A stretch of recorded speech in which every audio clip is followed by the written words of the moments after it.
밤새 쏟아진 뉴스 폭탄에 뭐부터 어떻게 봐야 할지 모르시겠죠? 걱정 마세요. 어제 장이 끝난 후부터 지금까지 쏟아진 수많은 뉴스들, 또 비싼 유료 리포트들까지 저희가 싹 다 분석해서 핵심만 골라 알기 쉽게 떠먹여 드리겠습니다. 안녕하세요. 데일리 투려 나침반입니다. 자, 본격적인 이야기에 앞서서 간밤 미국 시장 분위기부터 빠르게 한번 짚어보겠습니다. 첫째, 이게 AI 성장의 또 다른 그늘일까요? 데이터 센터가 전기를 너무 많이 쓰니까 이제 정부가 마이크로소프트 같은 빅테크들한테 너희가 쓸 전기는 너희가 알아서 해결해, 이렇게 압박을 하고 있습니다. AI 성장의 발목을 잡는 거 아니냐는 우려가 나오는 대목이죠. 또 정치 쪽에서는 옐런, 버냉키 같은 전 연준 의장들이 현 파월 의장에 대한 수사를 두고 백악관을 공개적으로 비판하는 아주 이례적인 일도 있었고요. 마지막으로 물가는요, 12월 소비자 물가 지수가 2.7%로 숫자는 괜찮게 나왔는데 막상 장 보러 가면 소고기 값은 여전히 비싸잖아요. 체감 경기는 아직 쌀쌀합니다. 그럼 첫 번째 나침반이 가리키는 곳으로 한번 가보겠습니다. 대한민국 정부가 에너지 정책의 방향키를 다시 원자력 쪽으로 확실하게 틀었습니다. 기후부의 이런 정책 선회가 죽어가던 원전 생태계에 과연 어떤 기회를 가져올지 지금부터 깊숙이 파헤쳐 보겠습니다. 여러분, 정부의 의지는 바로 이 89%라는 숫자 하나에 전부 담겨 있습니다. 이건 그냥 한번 해보겠다는 막연한 목표가 아니에요. 무려 15년 만에 최고 가동률이라는 구체적인 수치를 못 박았다는 건 관련 산업 전체에 이제부터 모든 지원을 아끼지 않겠다는 아주 강력한 신호를 보내는 겁니다. 단순히 원전 몇 개 더 돌리는 차원의 이야기가 아니라는 거죠. 그런데 말이죠. 원전 가동률을 이렇게 거의 극한까지 끌어올리려면 가장 중요한 전제 조건이 뭘까요? 네, 바로 안전입니다. 그리고 그 안전의 심장부, 가장 핵심적인 역할을 하는 게 바로 이 계측 제어 설비, 영어로는 MMIS라고 부르는 시스템입니다. 이게 뭐냐면 원자력 발전소의 뇌이자 중추신경망이에요. 모든 상황을 감시하고 제어하는 컨트롤 타워죠. 가동률이 높아질수록 이 시스템의 안정성은 그 무엇과도 바꿀 수 없는 절대적인 가치를 갖게 됩니다. 자, 그래서 이 원전 부활의 흐름에 올라타기 위한 저희의 선택은 두 가지 축으로 나뉩니다. 첫째는 원전의 심장, 그러니까 원자로 같은 핵심 기기를 만드는 국내 유일의 기업 두산 에너빌리티입니다. 여긴 신규 원전을 지으면 대규모 수주로 돈 벌고 기존 원전 가동률이 높아지면 유지보수 매출이 늘어나니까 말 그대로 양쪽에서 돈을 버는 구조죠. 그리고 둘째는 원전의 두뇌, 아까 말씀드린 MMIS를 국산화하는 데 성공한 우리 기술입니다. 기존 원전의 시스템을 교체하는 수요도 생기고 새로 짓는 원전에도 공급해야 하니 듀얼 모멘텀을 갖게 되는 거죠. 자, 두 번째 주제로 넘어가 보겠습니다. 비만 치료제 시장에 거야말로 거대 공룡이죠. 화이자가 본격적으로 뛰어들면서 전쟁의 판도가 완전히 바뀌고 있습니다. 이제 싸움의 핵심은 어떤 약이 더 좋냐가 아니라 어떻게 더 편하게 투약하느냐로 옮겨가고 있습니다. 화이자 CEO의 이 한마디가 모든 걸 말해줍니다. 핵심 키워드는 바로 초장기 지속형. 이게 무슨 말이냐면요. 지금까지 매일 또는 매주 맞아야 했던 주사를 이제 한 달에 한 번, 아니 그 이상으로 간격을 늘려버리겠다는 선언입니다. 이제 전쟁은 약효 자체가 아니라 그 약효를 얼마나 오랫동안 또 얼마나 편리하게 유지시켜주느냐의 싸움이 된 겁니다. 그럼 장기 지속형 플랫폼이라는 게 뭘까요? 아주 간단합니다. 매일 또는 매주 해야 했던 귀찮은 숙제를 한 달에 한 번만 해도 되게 만들어주는 마법 같은 기술이라고 생각하시면 돼요. 환자 입장에서는 삶의 질이 완전히 달라지는 거죠. 이건 그야말로 시장의 판도를 뒤흔들 게임 체인저 기술인 셈입니다. 여기서 저희의 나침판은 바로 이 제형 변경 기술에 집중합니다. 첫 번째 픽은 G2G 바이오입니다.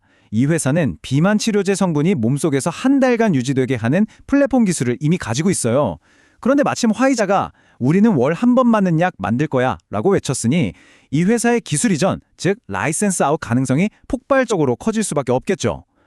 두 번째는 인벤티지 랩입니다. 기술도 기술이지만 이런 복잡한 약을 안정적으로 대량 생산하는 능력, 이게 글로벌 빅파마들이 파트너를 고를 때 가장 중요하게 보는 조건 중 하나거든요. 인벤티지 랩은 바로 이 양산 능력을 입증했기 때문에 협상 테이블에서 아주 유리한 고지를 점하고 있습니다. 세 번째 주제는 다시 한번 뜨겁게 달아오르고 있는 반도체 이야기입니다.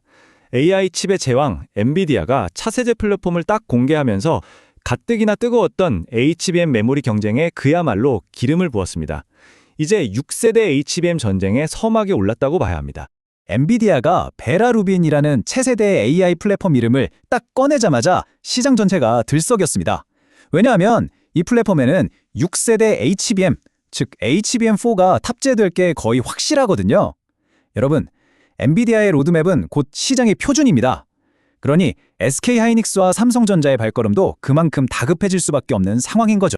HBM이 메모리 칩을 마치 아파트처럼 수직으로 높이 쌓아 올리는 기술이란 건 이제 다들 아시죠? 그럼 이 얇은 칩들을 어떻게 정교하게 딱 붙일까요? 바로 TC 본더라는 장비가 그 역할을 합니다. 열과 압력을 가해서 칩들을 하나로 완벽하게 합치는 HBM 공정의 가장 핵심적인 장비라고 할 수 있죠. 앞으로 칩을 더 높이 12단, 16단으로 쌓을수록 이 장비의 정밀도는 더욱더 중요해집니다. 그래서 HBM 생태계에 투자한다면 이 두 가지에 집중해야 합니다. 첫째, HBM을 실제로 만드는 장비, 바로 TC 본더 분야의 글로벌 강자, 한미 반도체입니다. 엔비디아의 요구에 맞춰 SK하이닉스가 HBM 생산을 늘리려면 이 회사의 장비를 사오는 것 외에는 대안이 없는 거의 독점적인 구조입니다. 둘째는 HBM과 AI 칩을 연결하는 설계도, 즉 IP를 공급하는 오픈 엣지 테크놀로지입니다. 앞으로는 여러 개의 작은 칩을 레고처럼 합쳐서 하나로 만드는 칩렛 구조가 대세가 될 텐데요. 이때 서로 다른 칩들이 소통하게 해주는 이 회사의 IP 기술은 있으면 좋은 선택이 아니라 없으면 안 되는 필수가 됩니다. 네 번째 소식입니다. 현대자동차가 미래차 전쟁에 아주 큰 승부수를 던졌습니다. 바로 테슬라와 엔비디아 출신의 최고 전문가를 영입한 건데요. 이 인사가 소프트웨어 중심 자동차, 즉 SDV로의 전환을 얼마나 빠르게 이끌어낼지 그 의미를 짚어보겠습니다. 현대차의 전력이 정말 극명하게 바뀌고 있습니다. 과거에는 튼튼한 하드웨어에 집중했다면 이제는 똑똑한 소프트웨어 중심으로, 내부에서 인력을 키우는 데 집중했다면 이제는 외부의 최고 전문가를 과감하게 데려오는 쪽으로, 점진적으로 개선하는 게 아니라 아예 급진적으로 체질을 바꾸겠다는 거죠. 이건 더 이상 남을 따라가는 패스트 팔로워가 아니라 게임의 룰을 바꾸는 게임 체인저가 되겠다는 강력한 선언입니다. 그럼 SDV가 대체 뭘까요?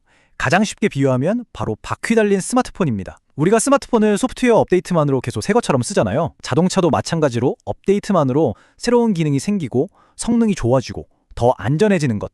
이게 바로 미래 자동차의 표준 SDV입니다. 그리고 이런 똑똑한 자동차가 제대로 굴러가려면 당연히 아까 말씀드린 HBM 같은 고성능 반도체가 어마어마하게 필요해지겠죠. 보세요. 이렇게 산업은 다 촘촘하게 연결되어 있습니다. 이 SDV 시대를 준비하기 위한 투자는 두 개의 핵심 기둥에 주목해야 합니다. 첫 번째는 AI의 효율성을 높여주는 노타입니다. 자동차에 들어가는 반도체는 성능의 한계가 있는데 이 안에서 복잡한 AI를 돌리려면 AI 모델 자체를 가볍게 만드는 기술이 필수적이거든요. 노타가 바로 그 기술을 가졌죠. 두 번째는 보안을 책임지는 패스카로입니다. 차가 스마트폰처럼 외부 인터넷과 계속 연결된다면 해킹 문제는 정말 심각해집니다. 이건 돈 문제가 아니라 생명의 문제잖아요. 그래서 완벽한 보안은 SDV 전환에 타협 불가능한 필수 전제 조건입니다. 자, 이제 마지막 다섯 번째 주제입니다. 조금 복잡하게 들릴 수 있지만 정말 중요한 이야기니까 집중해서 들어주세요. 현대차가 인수한 로봇 기업 보스턴 다이내믹스의 상장 가능성이 나오고 있는데요. 이게 단순히 로봇 회사가 하나 더 생기는 이슈가 아니라 현대차 그룹 전체의 지배구조 개편을 위한 거대한 계획의 신호탄이 될 수 있다는 분석입니다. 이 시나리오의 최종 목표부터 딱 말씀드릴게요. 바로 그룹 지배력 강화입니다. 자, 그 과정을 한번 따라가 보시죠. 첫째, 신용 로봇 같은 걸로 보스턴 다이내믹스의 기업 가치를 최대한 끌어올립니다. 둘째, 내년쯤에 이걸 주식시장에 상장, 즉 IPO를 추진하는 거죠. 셋째, 이렇게 되면 지분을 가진 정의선 회장은 막대한 현금, 즉 실탄을 손에 쥐게 됩니다. 그리고 마지막 넷째, 이 실탄을 이용해서 그룹의 핵심 계열사 지분을 사들이면서 복잡한 지배구조 개편을 완성한다는 큰 그림입니다. 여기서 핵심은 바로 그 실탄의 규모입니다. 시장에서 예상하는 보스턴 다이내믹스의 상장 후 기업 가치가 무려 30조 원이 넘습니다. 상상이 잘 안 되는 숫자죠? 이 어마어마한 돈이 바로 이 모든 계획을 움직이는 동력이 되는 겁니다.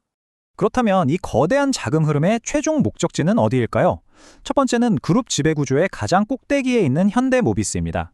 결국 확보한 자금은 모비스의 지배력을 강화하는 데 쓰일 가능성이 가장 높다고 봅니다.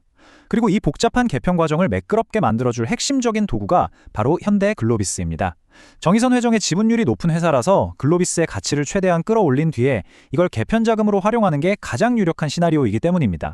원자력의 부활, 비만 치료제의 새로운 전쟁, HBM 경쟁 심화, 자동차의 진화, SDV, 그리고 거대 그룹의 지배구조 개편까지 오늘 우리가 함께 살펴본 이 5가지 거대한 변화의 흐름 속에서 여러분의 투자 나침판은 지금 어디를 향하고 있습니까? 청취해주셔서 감사합니다. 즐거운 하루 되세요.